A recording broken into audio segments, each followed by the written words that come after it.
conversation, we have to know that only 0.5% of global GDP is invested toward adult lifelong learning. The World Economic Forum research done in collaboration with PwC shows that investment in reskilling and upskilling of the current global workforce has the potential to boost GDP by $6.5 trillion by 2030, while investing in future-ready education for today's generation of school children could add an additional $2.54 trillion over the same period. Now, as artificial intelligence and robotics change the face of the job market as part of the fourth industrial revolution, those faced with forced career change will have little time or money to go back to university to learn the requisite skills, and universities will continue to be 5 or more years behind the leading edge technology and new careers. In this environment, how can individuals upskill to ensure that they are ready for the demands of the changing career landscape? And how can educational institutions enable this upskilling in a time and cost-effective manner? This is what we're going to be discussing. Let's meet the panelists. And the panelists are Professor Seth Coonan, Deputy Vice-Chancellor Global, Curtin University. Professor Thea van der Westhuizen, Academic Leader, Management and Entrepreneurship Discipline at the University of KwaZulu-Natal. Dr. Mahendra Sharma, Pro-Chancellor and Vice-Chancellor, Ganpat University, India. And John Foster-Pedley, Dean and Director, Henley Business School in Africa. All right, let's kick off this conversation. Now, in starting off, I'd like to get an understanding of how we can qualify the skills that are required between what is currently on the market force, on the workforce, and what are the skills required. And I'd like to ask you this question, John. How do we qualify that? What is available versus what is needed? It varies according to region. There's a lot of studies out from the World Economic Forum, etc., that tells you what are the skills for 2030, etc. And I have to say, when I'm sitting in Africa and looking at our development skills, which means transforming our economy from factor production into higher capabilities, we need one set of skills. Now, when you're sitting in France or Japan, you probably need another set of skills. But one set of skills never goes away. And that's the skill of critical thinking, of thinking systemically, of making wise decisions for the entirety of people, and managing your own ego, your own presence, and your own ethics. So those leadership and other skills don't go away, as well as the skill to get things done. Yeah, that's quite a point there, and I'm quite curious to hear from you, Professor Seth. How are you approaching this at Curtin University? How are you viewing the need, or how are you qualifying the need that the marketplace requires and integrating this within your university? Well, one of the ways that we're doing it is being very engaged, particularly in the different markets in which we work. And we work both in Australia, we work in Malaysia, we work in Singapore, we have a campus in Dubai, and we have a campus in Mauritius. And in each of those campuses, there's different needs. Each of the governments has a different set of priorities.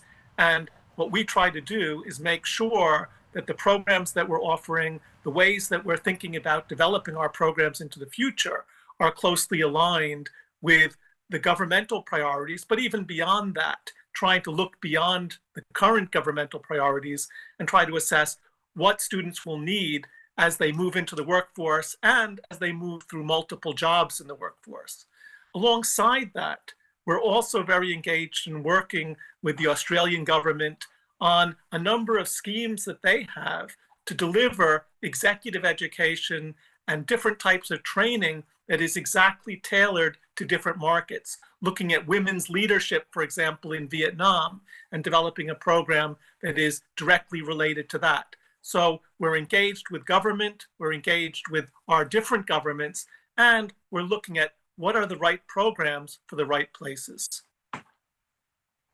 Bring you in on this, because one of the things that is striking in today's climate, and particularly what we've seen over the last 6 months, is the speed at which technology is advancing, the speed at which new careers are being created. I mean, if you just think now that there's a whole career called script or prompt writer, someone who is able to write prompts into artificial intelligence such as ChatGPT, how are universities keeping up to date with that and ensuring that you know exactly what the skills are that need to be transferred over to your students?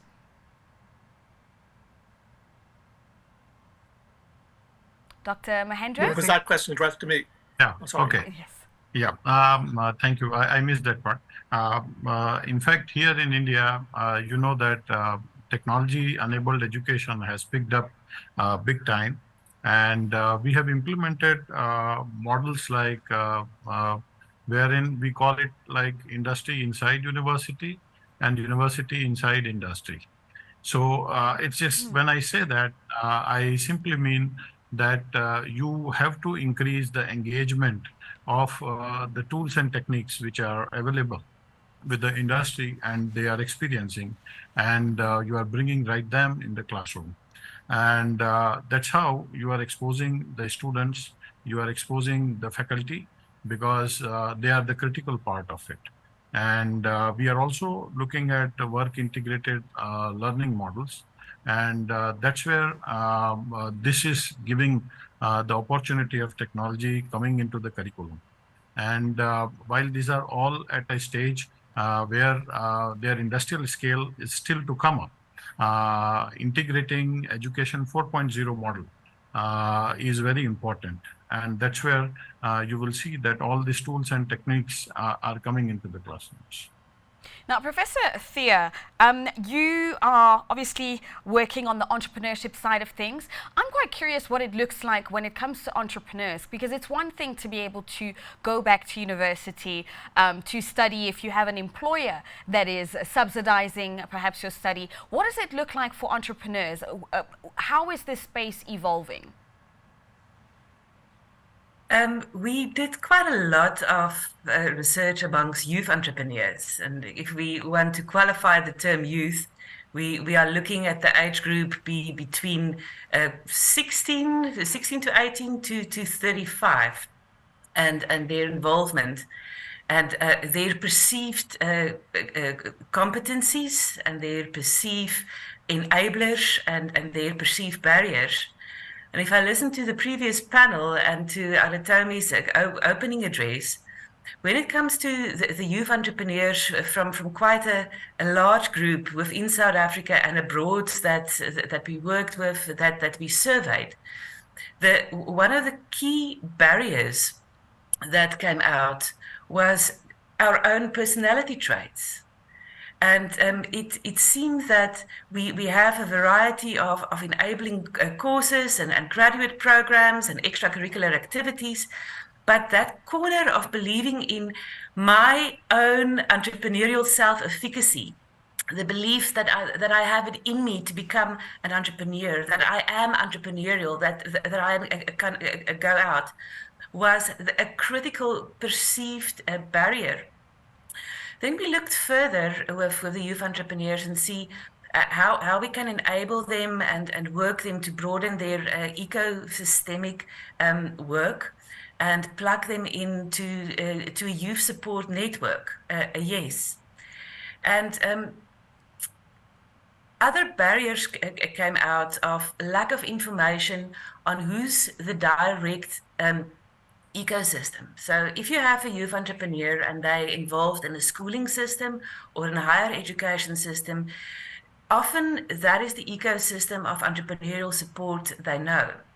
The other role players in the entrepreneurial ecosystem that's there to help, for example, government agencies, that can be municipality units, plug-ins within University South Africa at national level, entrepreneurship support development in entrepreneurship development in higher education, EDI, which is also part of government, corporate plug-ins, work with other entrepreneurs. The youth entrepreneurs really needed support with forming those crucial relationships. So we speak about the upskilling and the short courses, But the voice that came up was, we need help to have more self-confidence. We need help to have a higher orientation. We need help to start forming that crucial relationships, and we need further support to maintain that relationships. Some of the previous panels said the lack of funding, we need to get government support and so on. With the entrepreneurs, youth entrepreneurs that we worked with in the higher education space, funding was not that high up of the ladder of key barriers. It came more down to forming those crucial relationships. So that's quite astonishing, actually. I would have thought that funding would have been one of the barriers and challenges that would hinder entrepreneurs from being able to continue to learn and to upskill. But thank you for sharing your insights. And it's on that, actually, that I'd like to go back to you, John. When it comes to the barriers and the challenges to upskilling and reskilling employees within the workplace, what are they? What are corporates struggling with? Why are we not seeing the amount of upskilling and reskilling within the corporate space that we should be seeing? Well, that's such a big question. I'll try and unpack it a bit, but I have to endorse what Thea said just now about building confidence and self-capability. There's plenty of research that shows that entrepreneurs gain more by developing psychological resilience than having the basic skills of entrepreneurship. You have to have the character and capability to do it. What happens in businesses is that they get stressed. You know, we all say we must train up people. You know, you employ somebody and then the business grows and the person gets left behind. What do you do with them? Because they're not functioning in the new business. And then the business starts declining. You haven't got enough money. Well, what gets cut? Well, what gets cut is training. It's the first thing, you know, marketing, the thing that's going to get you more money.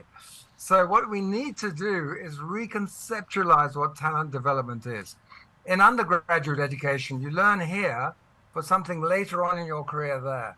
But what we now need to do is be learning all throughout our career as the situation changes.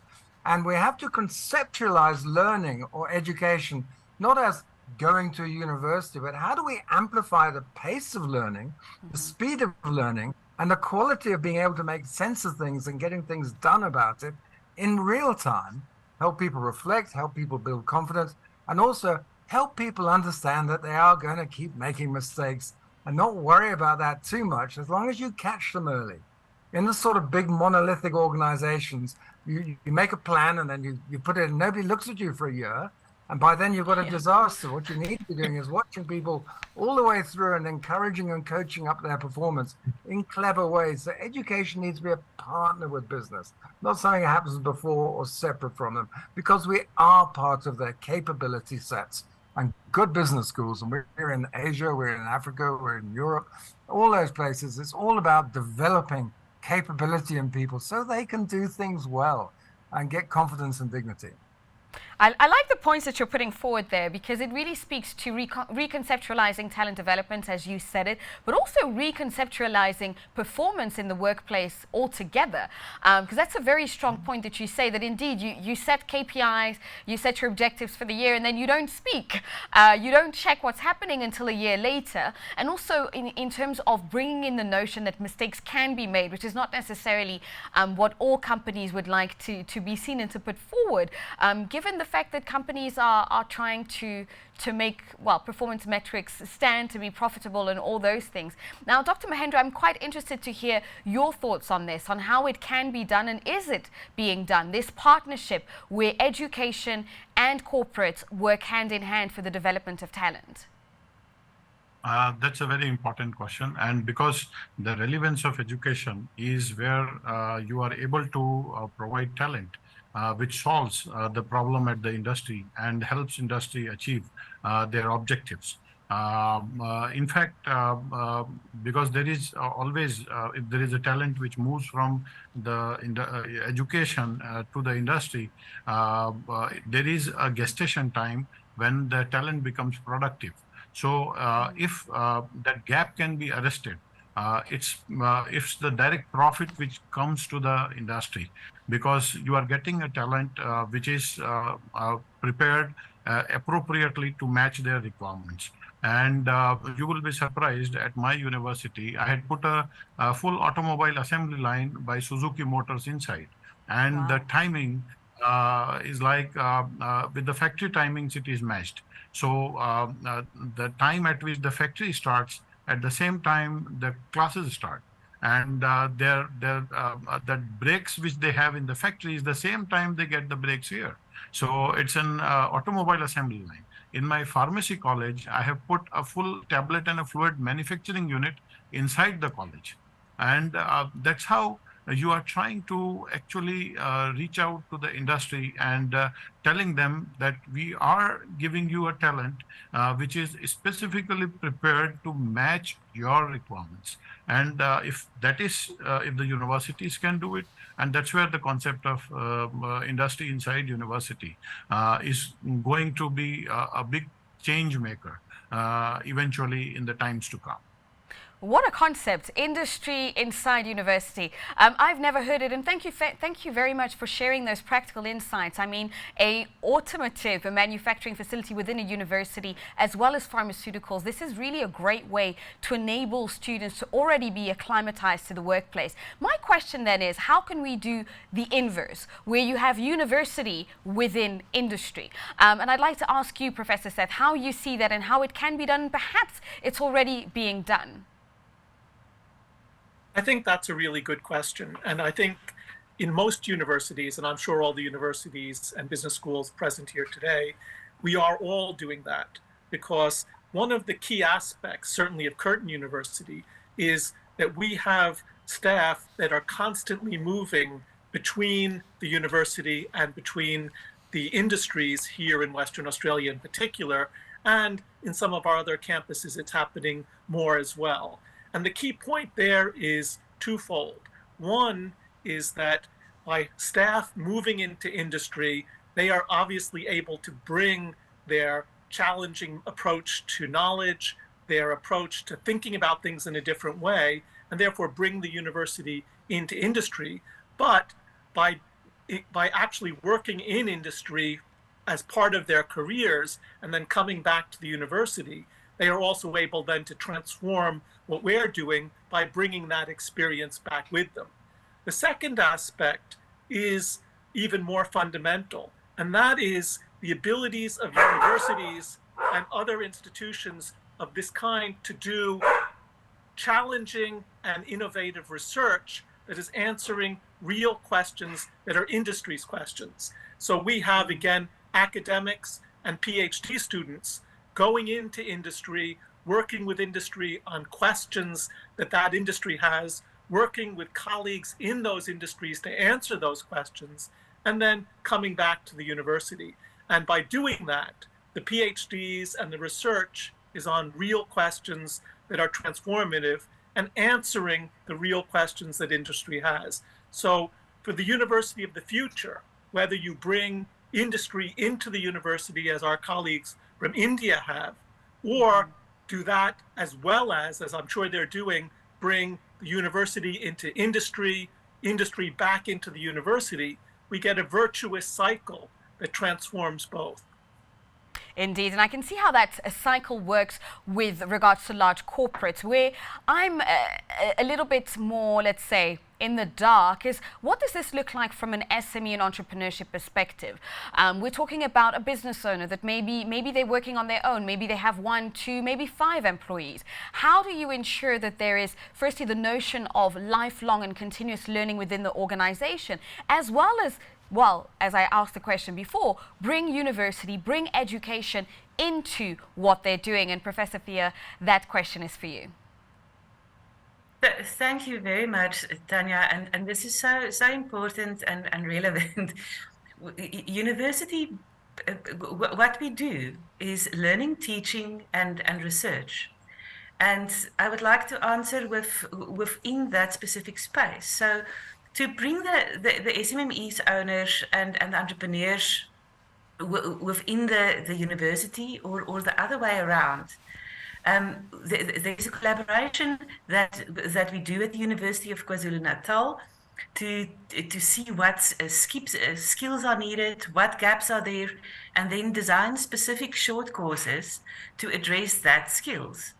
Now, when you design the short courses ideally shouldn't be standalone. It should plug into something. So within the National Qualification Framework, a variety of short courses in an ensemble build up to a qualification. So when the organization is paying its skills development levy to the relevant CETA, there should ideally be a long-term plan on how the SME see itself in the future and how the upskilling and the short course development can take place, and how the different types of course attendance they can not only build to a certificate of completion, but also at the end can build up to a qualification. An accumulation of these short courses can even build up to eventually earning a master's and a PhD. So it is very, very attainable for the SME owner to start with relevant short courses, design it, co-design it with the university, look what is accredited, and then in the long term build towards a fully qualified staff.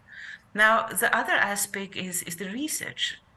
Often they say universities are so focused on research output.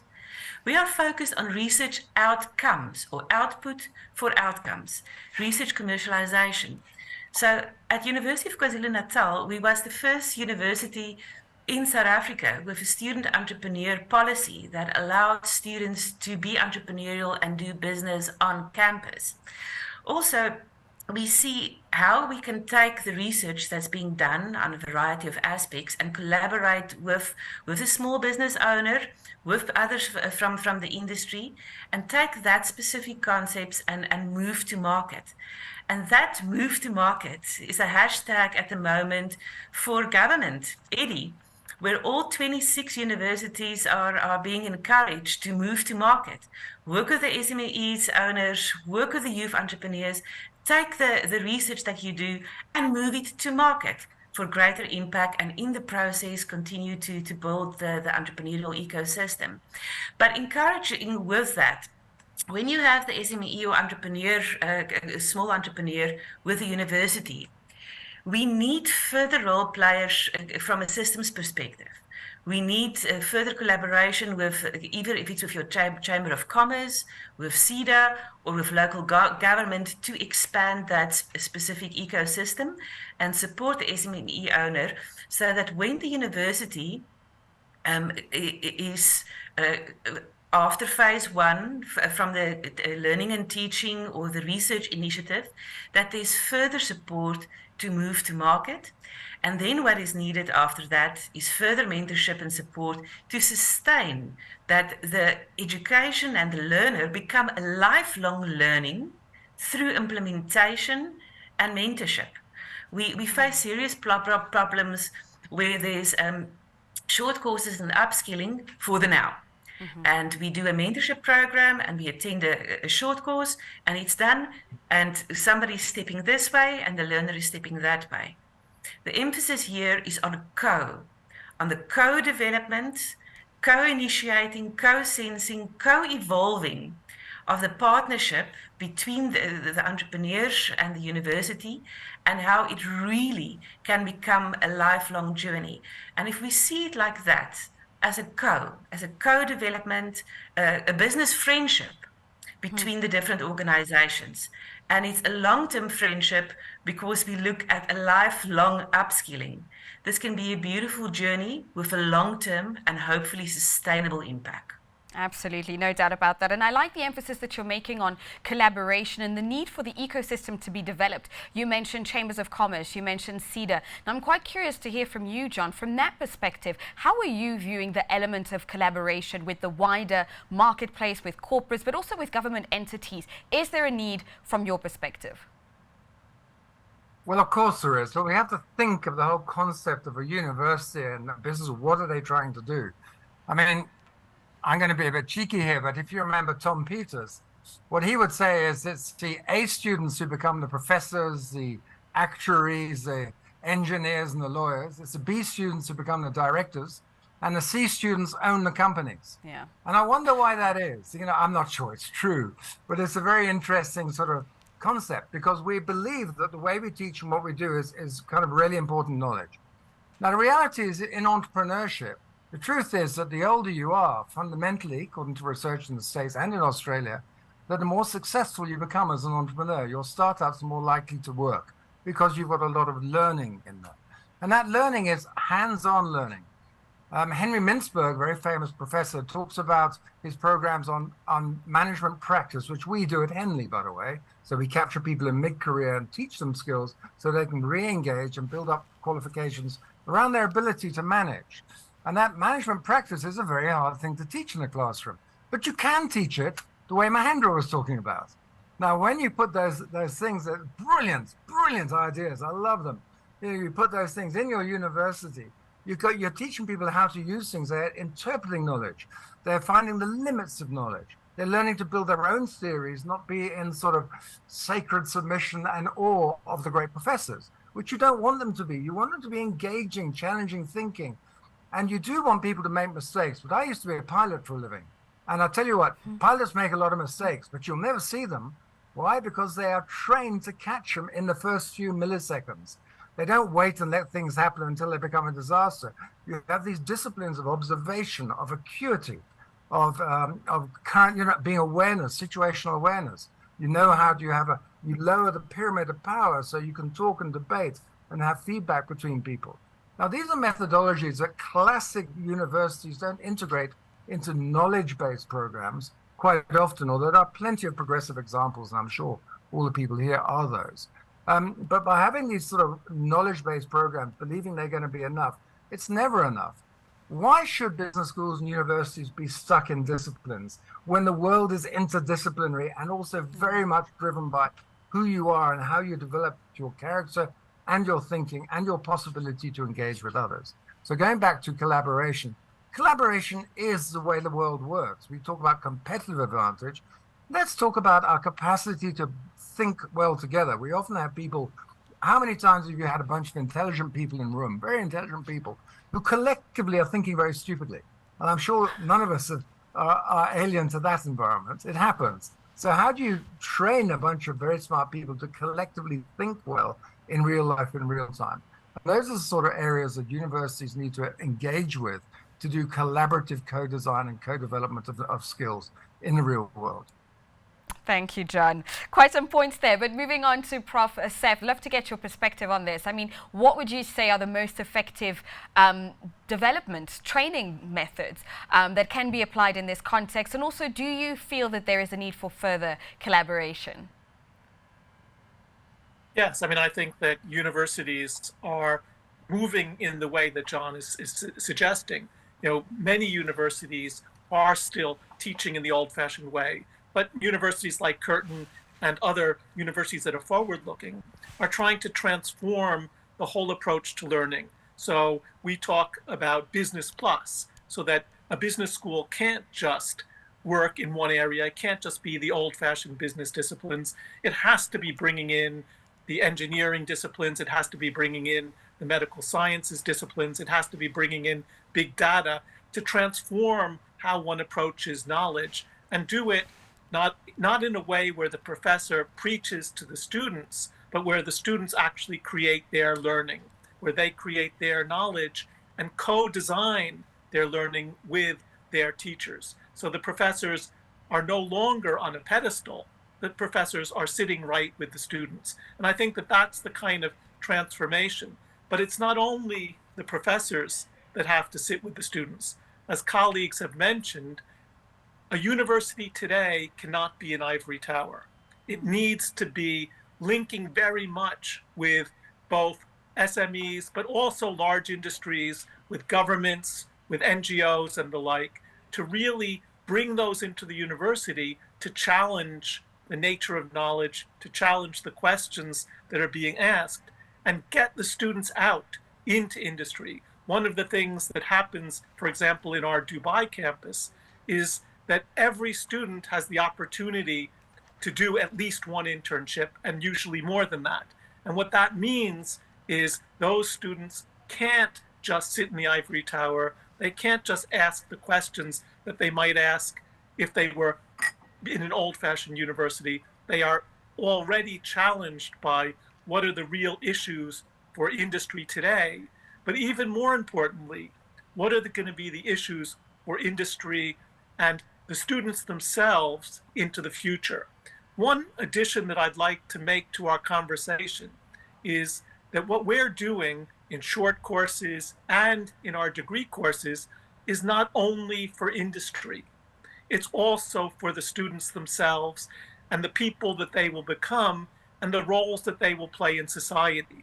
And that's where the kinds of skills that we've heard about of critical thinking, of being challenging, of having the opportunity and the ability to work with other people to come to a common excellent result are so essential. So it's about teaching students and giving them the skills to work with industry, but it's also giving these skills to enable students to make the kind of choices to live the lives that they want to live. And I guess with that, what's important to also think about is how we measure all of this. How do we measure the effectiveness of the upskilling, of the training, of the out-of-the-box thinking that would have been introduced into these learners and also employees' lives? And Dr. Mahendra, I'm quite interested to hear your point of view on this. How do we make sure that we can effectively measure all the work that we're doing? That's a very important question, because the relevance cannot be established if we are not able to measure them properly. And it's always said that you have to quantify if you want to measure. So it's like there are traditional tools which are available, which normally universities and HR departments have been adopted. That is the pre-program assessment and during program assessments and the post-program assessments which are done. There are a lot of feedback sessions which are organized continuously at the end of every training session, and those feedbacks are taken so that corrective measures are taken when the next session goes on. Observations are there. There are experts who are observing it. There is a recording of the entire program which goes on. And then the program recordings are reviewed, observations are made. The most important thing for any industry or any organization, including a university, is they also look at the cost-benefit analysis. So it's like they try to see the return on investment. I must not go to that far, but yeah, it's just like they look at what has been the cost which has been involved, and it has given the desired result or not. And most importantly, what is the significant change in the individual who has undergone the training? So it's like not only the skill he has acquired, the behavioral change, the attitudinal change, and whether that positivity towards the new job role, whether it's a job enrichment involved, a job rotation involved, or job enlargement, whatever is involved with that objective of that particular skilling program. So that is looked into, and the individual's behavioral aspect is very significant, and that gives a very important lesson to the trainer, to the HR department, and to the institution regarding the content, the method, and the outcome. So these are the ways today, when we say it is a 360-degree methodology employed to ensure that there is an end-to-end objectivity in whatever is getting executed. Yeah, and I'd actually like to get all of your perspectives, starting with you, Prof. Thea. What do you see as most effective in terms of measuring and monitoring the progress and effectiveness of the programs that have been undertaken? Thank you very much, Tania. I agree with what Dr. Mahendra is saying.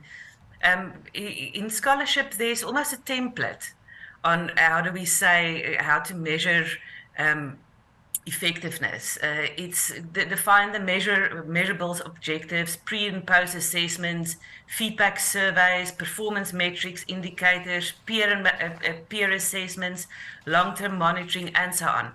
But what I want to add to this is measuring effectiveness is something that an organization easily can partner up with a university. and it linked up to an action research project. If the university or if the organization has a staff member that is about honors level or master's degree level, if they want to do a more comprehensive type of action research project, if there's somebody that's a master's that want to do a PhD, why not incorporate this type of monitoring and evaluation programs that the organization is doing to upskilling, to further upskilling?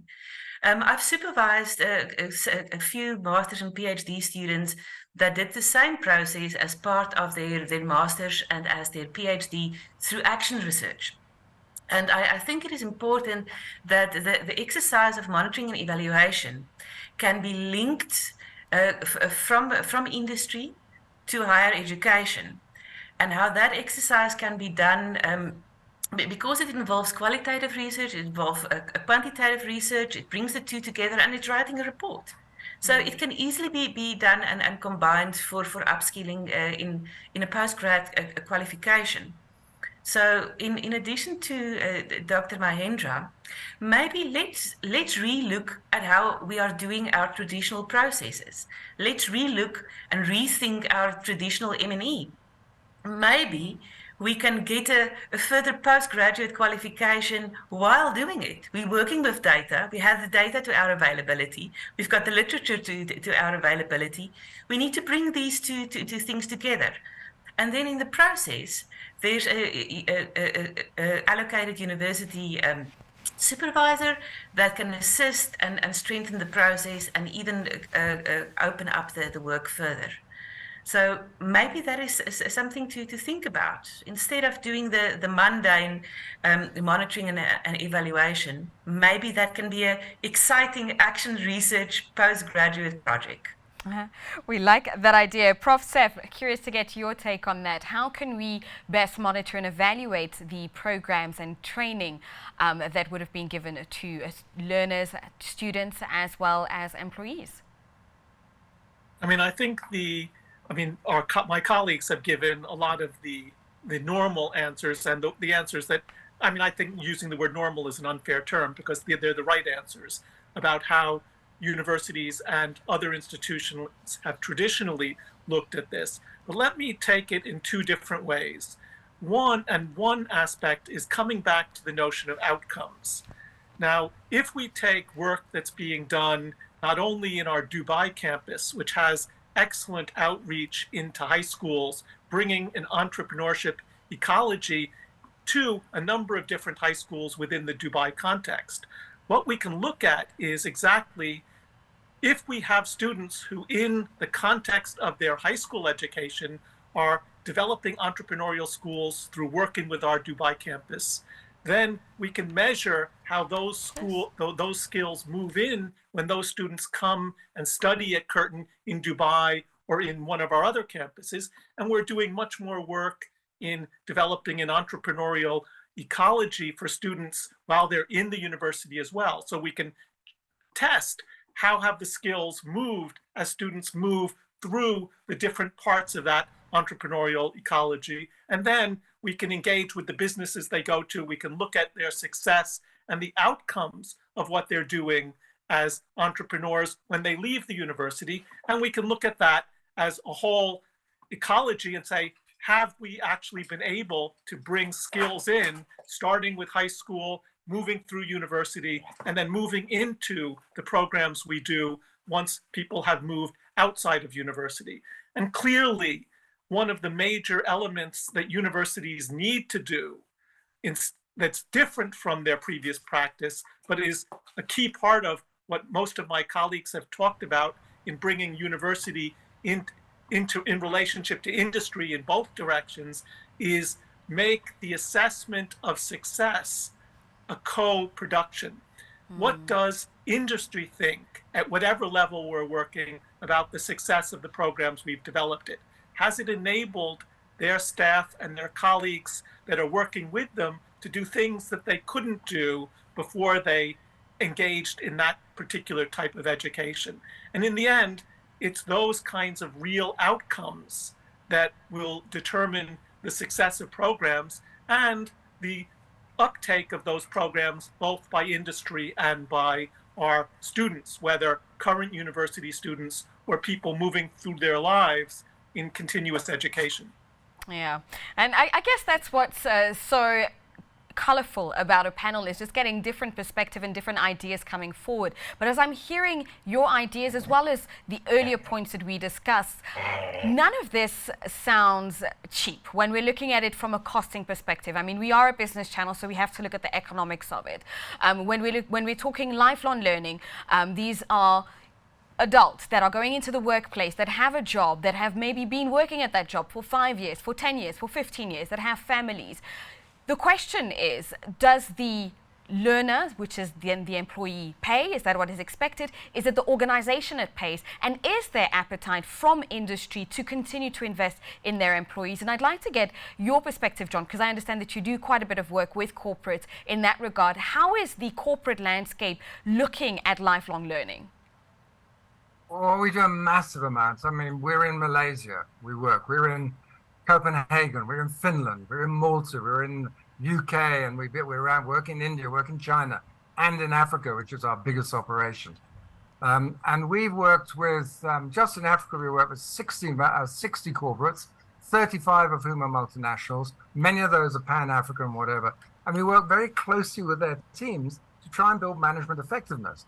Well, the one thing I can tell you, that if you can come up for a model of good return on investment of learning, if you get a definitive one that proves it, and there are Kirkpatricks, there are Birkenhoff, there are Phillips, and there are many other models which people have built up. If you can invent that, you're going to be a billionaire. Let me tell you, that is your entrepreneurial search. Nobody can do it. The reason is that we are so keen to have a predictive model that proves it. And you're living in a complex world of humans, of information, of dynamics, of international movements, of trade. The causality you're trying to track is very hard. If you're a sort of probability theorist or complexity theorist or system theorist, you will understand that what you try to do is set up the conditions where it's more likely for those things to happen, but you can never prove it or predict it entirely. And there's a real room for gut feel here and intuition. And Thea talked about action learning, and I see action learning being implemented by many people, but it's not true action learning in the way that the father of action learning, Reg Evans, talked about. It's a very experiential, creative process of very clever people reflecting and bouncing ideas off with each other. It requires disciplines of questioning and dialogue, of listening and interpretation that you really need. So when you are trying to return investment, the best thing I can say is work with the organizations, co-design, become part of them, and see yourself as trying to provide value, but never make false claims, never make glorious claims, because you can, but they're fake. I can tell you mostly they're fake. And so don't do it, because you're going to waste a lot of money and you're going to take resources from that company that could be used for good purposes, like Seth's talking about, great stuff that he's doing around the world. I mean, 15% of our workforce at Henley is our interns, a lot of whom we absorb. You know, every person working at Henley gets free education, free masters, free doctorates, because that's part of our model, so that people can grow and learn and be able to mirror what we're doing. So it's a craft and it's an art. And that's why I think the world of education holds so much promise. It's so intriguing. And why it gives us educators so much potential to make a difference in the world right now, if you just stick with it and you continue to experiment, rather than trying to prove absolutely definitive X equals Y via A, B, C, and X, whatever. Just go with the flow, man. Be a bit creative and really try to make these things work. Brilliant. Dr. Mohendra, I'd like to get your thoughts on this. How can we make education more accessible and gauge the appetites of corporates and industry further?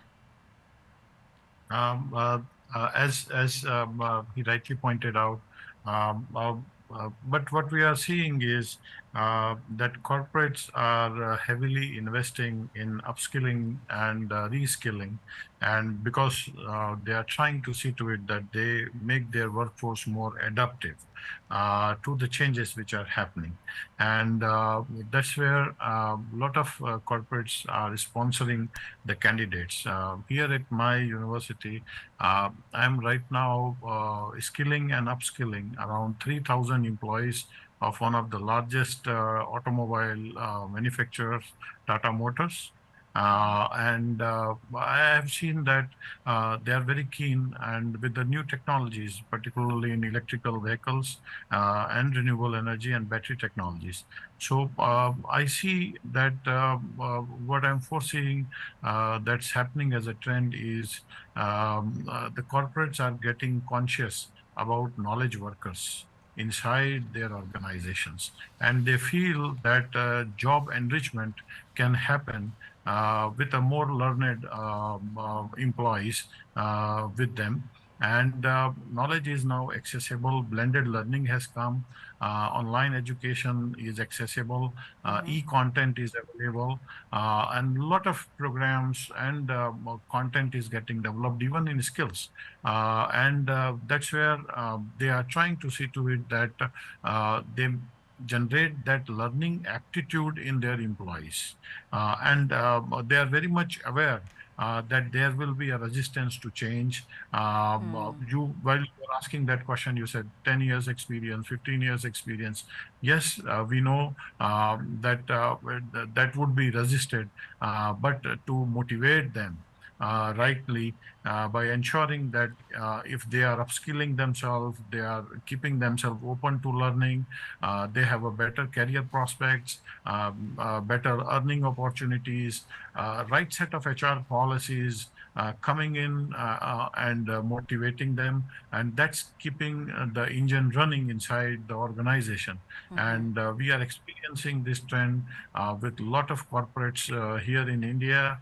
And because a lot of manufacturing is shifting from China and other places to India now, and big investments are coming. Taking a simple example, like semiconductor manufacturing is now coming big time to India. Tesla recently announced they would be investing in India. So we are looking at a talent requirement wherein organizations are gearing up. And this is where you will see that education and the learning would be heavily endowed by the corporates big time. And they will see that their employees, which they treat them as the real capital, they are the real asset, which is they are now investing heavily into it. So I'm seeing a very bright future on this. And speaking of future, this is how we wrap up the future of education. But I'd just like to get your closing word. So in a simple word, how do you see the future of education? Starting with you, Prof. Thea. Prof. Thea? Co-inspire. Otto Scharmer wrote a book with the title From Ego to Eco, Leading from the Emerging Future. And the key concept on how we move our thoughts from reaction to generation, which is also innovation, is to co-inspire. And Fantastic. Innovation is also defined as growth in developmental maturity. And to grow in this developmental maturity, to innovate, let's upskill. Brilliant. Let's have a process of lifelong learning. Fantastic. Awesome. And from you, Prof. Seth, in just one word, the future of education is? I mean, I'll pick up the last word of the previous speaker. I think lifelong learning, whether it's through technological means, being virtual learning or face-to-face learning, is going to be the essential characteristic of universities. They no longer will teach students only for 4 years or 3 years, plus master's and PhD. They'll be there for students to come in at different times when they need to upskill, and they'll be there for industry when it needs to upskill, so that there will be this constant development and co-creation of new knowledge and new ways of working. Brilliant. And John, the future of education is, in one word? Relentless, I'm going to have a long one word. Relentless theater, engineering, psychology, and courage. Fantastic. Thank you so much. And thank you to my panel, Professor Professor Seth Kunin, Deputy Vice Chancellor Global for Curtin University. I understand it's 9:30 in the evening where you are. You joined us all the way from Perth in Australia, so thank you so much. We especially appreciate you given the time at which you have joined us. Professor Tania van Westerhuizen, academic leader, management and entrepreneurship discipline from the University of KwaZulu-Natal. Dr. Mahendra Sharma, Pro-Chancellor and Vice-Chancellor at Ganpat University, and John Foster-Pedley, Dean and Director at Henley Business School in Africa. Thank you to all of you.